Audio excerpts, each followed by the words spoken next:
Garankılıkty dören jahillik.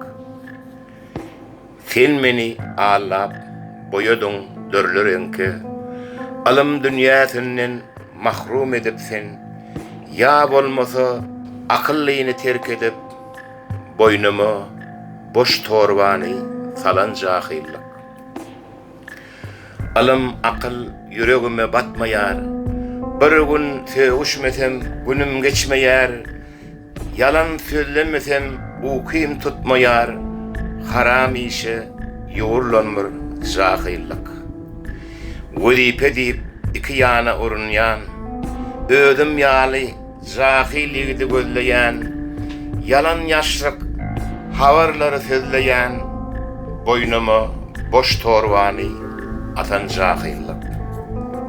Saçım moyap qalış soğuğu dakyarın, gitaramı alıp aydım aydiyarın, boş vaatlarım keypi sapa ediyarın, ben duşumu görüllemin jahillik. Alımlıyını dinlep bilmeyen kaçyarın, senki yalmış deyip doğrular seçyarın, öz yanımı yalakaları çekyarın, ters galip da yatalan bir jahillik. Ecidi görümde üstünden uliyan, kâvatlar adam kakıp öldüryen, şeydi bu dünyanın keyfini görüyen, hasap mennen sorulmayan jahillik.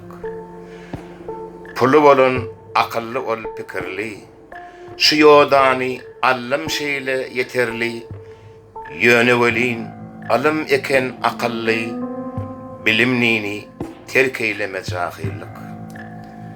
Bir yanımda görüplik bar zalimlik, bir yanımda oğurluk bar zulümlük, bir yanımda paraxorluk haramlık, yalakaları şapak çalan jahillik.